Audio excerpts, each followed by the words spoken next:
My cousin insisted I buy her a new car, snapping, "You make more money, so you owe me."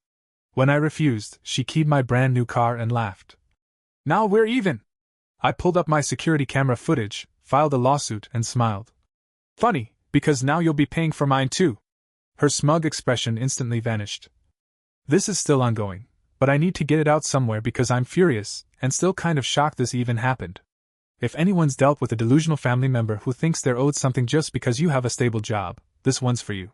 For context, I'm a 35-year-old guy living outside of Atlanta, Georgia. I've worked in IT for over 10 years and finally hit a place where I can afford a good car, decent apartment, and a few extras here and there. Nothing fancy. I don't live in Buckhead or anything like that. Just normal, quiet, and finally peaceful after years of grinding. 2 months ago, I bought myself a brand new Hyundai Palisade Calligraphy Edition. Fully loaded. It was the first time in my life I ever bought something that wasn't used or held together by duct tape and hope. I paid cash. No loan. It felt amazing. And then my cousin Tanya showed up again. She's 33, and we were close when we were kids. Same family parties, same backyard BBQs, same Sunday visits at grandma's.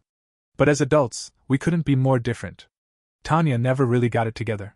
Always broke. Always complaining. Hopping from job to job, apartment to apartment. She's one of those people who's always about to start something big, but somehow never makes it past week 2. She's always the victim in her own stories. We hadn't talked much in the past couple of years, not because of drama, just distance. Or so I thought. A month ago, we saw each other at a family cookout at my uncle's place in Stone Mountain. First time in ages. She walked in wearing oversized sunglasses and heels, trying to act like she was doing great.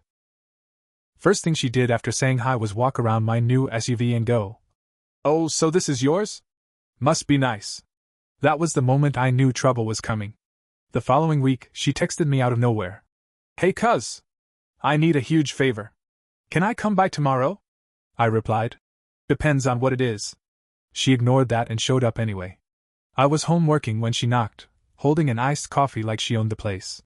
"No hi, no how are you?" She walked in like she lived there and sat down on my couch. "I need you to help me get a car," she said. I blinked. "Like give you a ride somewhere?" "No, like help me. Mine's dead again. I can't keep Ubering to work. I found a used Camry online for like $9,000. That's nothing to you. You make more money than me, so it's only fair." I genuinely thought she was joking at first. I laughed. Big mistake. Her face changed instantly. "I'm serious," she snapped. "You have a brand new car. You live alone. No kids. No real bills. Meanwhile, I'm out here working every day just to survive." I said, "Tanya, I'm sorry you're going through stuff. But I'm not giving you $9,000 for a car. That's not something I can or want to do. You owe me," she shouted. "We're family." I stood up and told her she needed to leave. She stormed out of my apartment and slammed the door so hard the frame rattled. I locked it, sat down, and just shook my head. 2 nights later, I was sleeping when my phone buzzed with a ring alert. It was just after midnight. I opened the app half asleep and saw a person outside in my driveway. My heart jumped. It wasn't a burglar. It wasn't some stranger. It was Tanya. Wearing a hoodie. Walking around my car. I turned the volume up and heard her muttering to herself. Then I saw her pull out a set of keys and start scraping them across the side of my SUV. Driver's door. Rear door. All the way to the taillight. Then around the back. She circled it like she was decorating a cake. She paused, looked straight at the camera, smiled, and shouted, "Now we're even!" And just like that, she got into her old Corolla, yes, the one she said was dead, and drove off. I sat in my bed staring at the screen. Couldn't even react. I just watched it happen like it was a scene from a movie. The next morning, I went outside and confirmed it. Long, deep scratches running down both sides of the car. Paint chipped. One of the side mirrors had even been kicked. It looked like it had been through a war. I took pictures. Drove it, carefully, to the dealership. Got a quote for full repair and repainting, $3,270.42. The paint job was special order, and it wasn't just a touch-up. The whole side panels would have to be replaced and repainted to match. I forwarded the ring footage to my email. Made a backup copy on a USB drive. Took everything, the video, the photos, the quote, and called a lawyer I knew from college. His name's Mark. We hadn't talked in a while, but I told him what happened. He told me I had a solid civil case, maybe even criminal mischief depending on the state laws. Before filing anything, I called Tanya once. I figured maybe, just maybe, she'd feel guilty and offer to make it right. She answered on the second ring. Tanya, I saw what you did. She paused. What do you mean? I have you on video. You keyed my car. I saw everything. Silence. Then she laughed. I told you, now we're even. I said. You realize this is a crime, right? You vandalized my property. I'm not going to just let that go. She said. You're really going to take this to court? Over some scratches? And then she added the cherry on top. You shouldn't have laughed at me. This is your fault too. I hung up and sent everything to Mark. We filed the paperwork the same week. I'm suing her for the repair costs, plus attorney's fees. Mark says the video footage is damning. She's on camera, clear as day, keying the vehicle, yelling, laughing, and even saying her own name. She hasn't been served yet, but it's happening any day now. Once she's served and there's a court date, I'll update here. But for now, I'm just sitting here staring at my scratched-up car, trying to stay calm. I still can't believe someone in my own family would do this, not just do it, but brag about it. She genuinely thinks I deserved it. And she has no idea what's coming. 3 days after I filed, Tanya got served at her apartment. I didn't see it happen, but my lawyer told me it went smoothly. The papers were delivered. The deadline to respond was listed clearly. Less than 2 hours later, she called me, screaming, You seriously think you're gonna win this? You're trying to ruin me. I'll get a lawyer too, and when I'm done with you, you'll wish you never touched that paperwork. I told her calmly. You keyed my car. I have it on video. What did you think would happen? She said something about how I made her feel small and humiliated her in front of family. That's when it hit me. This wasn't about money anymore. This was about control. I hung up and blocked her number. I figured that would be the last tantrum before court. Wrong. About a week later, she showed up to my place. Not kidding. She actually came back to my house, but this time with a completely different energy. Dressed nicely, makeup done, carrying a Starbucks bag like she was bringing peace offerings. I saw her through the ring cam. She rang the bell and waved at the camera. I just want to talk, she said. I didn't answer. She left the bag on my porch. Inside was a muffin, a hot coffee, and a folded note that said, Let's just talk this out. Please don't ruin my life over one mistake. You know I've had a rough time. I'll make it right. I didn't trust it, but I texted my lawyer and told him. He advised I don't respond to anything unless it's through legal channels. So I didn't. I tossed the muffin in the trash and locked every door. 2 days after that, my Aunt Tanya's mom called me out of the blue. We haven't spoken in years. She went straight into it. What's this I'm hearing about you suing Tanya? You're really dragging her to court over some little scratch? Family doesn't do that. I stayed calm. I told her I had video proof. I told her Tanya came to my house, keyed my car, and bragged about it. She said, That's not what she told me. Apparently, Tanya had told the entire family that I attacked her, that I'd thrown her out of my house, pushed her onto the driveway, and she accidentally scratched the car when she was trying to get up. Yes. She claimed she fell on my car. I almost laughed on the phone. But my aunt was dead serious. You know she's had mental health problems, she said. She doesn't need this right now. She said she's scared of you. Scared of me? The same person who keyed my car shouted, Now we're even, and laughed into the night? This was turning into full-blown character assassination. Then it got worse. She posted on Facebook. A full post. Paragraphs. Public. Tags and all. When your own cousin turns his back on you in your darkest moment. I didn't ask for anything but help. And now I'm being punished for not being perfect. But God sees everything. And karma? She never misses? People started commenting. Some of them were friends of hers I didn't even know. Others were family members. I recognized names. One comment said, He always thought he was better than everyone. Let him be.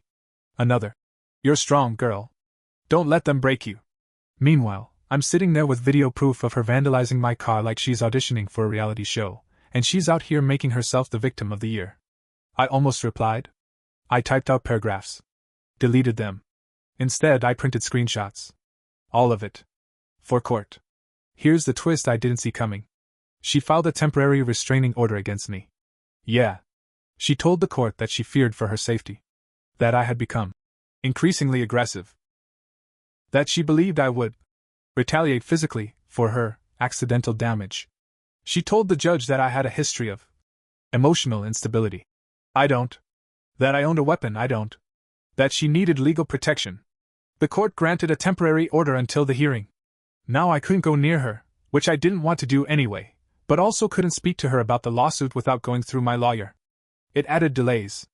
It complicated everything. I was furious. But my lawyer? He smiled. He said, "This is good. She just lied to a court under oath. And we can prove it." He told me to keep quiet. Don't post. Don't message anyone. Just document.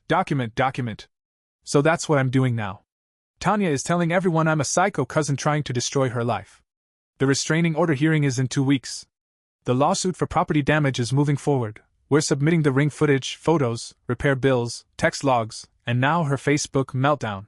My family is split. Some believe her, some are neutral, and a few reached out privately to say they saw the video and were shocked. One cousin messaged me and said, "Whatever happens in court, she did this to herself." At this point, I don't even care about the money anymore. I want the truth out there. I want the lies to be exposed. I want the judge to look her in the eye while we play the footage where she vandalizes my car and yells, "Now we're even." And yeah, I want her to explain how that was her falling. Things have gotten worse. Somehow. I didn't think it could, but it has. And now it's not just about her anymore. This isn't just a family dispute. This is turning into a full-on setup. And I have proof. So while we were preparing for the restraining order hearing, my lawyer Mark told me to stay off social media. Just observe. Stay quiet. Don't give her anything she can twist. So I did. I didn't post. Didn't comment. Didn't even like anything on Instagram or Facebook. But what I did do was quietly go through her public posts and saved stories. Screenshotted everything. Every weird meme she shared. Every post about karma and fake family. Every vague threat disguised as a spiritual quote. And that's when I found something strange. In one of her old story highlights, there was a boomerang of her, standing next to her roommate, holding a set of keys and pointing them toward a car. My car. It was from the day it happened. Timestamp matches the night she keyed it. But here's the thing. She wasn't alone. Her roommate's name is Bree. I've never met Bree, never spoken to her. But I recognize her from the footage now that I looked closely. I went back to my Ring video and paused it frame by frame. There. In the background. Someone was standing behind Tanya during the keying, a shadow at first. Then for one brief second, they stepped into the porch light. It was Bree. Same hoodie. Same shoes. Same stupid little purse she was holding in the boomerang. So Tanya wasn't just vandalizing my car on a petty revenge trip. She was posing for it. She brought a hype girl. This next part is unreal. I remembered something. Ring cameras don't just catch motion, they record audio, even from a distance. So I turned up the volume and listened carefully. And I heard it. Clear as day. Bree. Go on, girl. That's what he gets. Tanya. I told you. He needs to be taken down a notch. They both laughed. Bree again. You should have keyed the other side too. Tanya. Nah, this is enough. Now we're even. Even. She said it again. Like this was justice. But here's the new twist. Now it's not just vandalism. Now it's conspiracy. I gave everything to my lawyer. The screenshots of the Instagram story. The new frame captures showing Bree in the background. The audio with her voice clearly encouraging the crime. Mark lit up. This changes things? He said. She wasn't just having a meltdown. This was planned. And now it's 2 people involved. That strengthens the case. He started drafting an amended complaint, adding intentional property damage, conspiracy, and aiding and abetting. Then he asked me something that flipped the table completely. Do you still have the original security footage of her dropping off the muffin and the coffee bag? I said yes. Good. Because guess what? If she left that on your porch after the crime, and you can prove it's her trying to manipulate you out of pressing charges, we can argue witness tampering.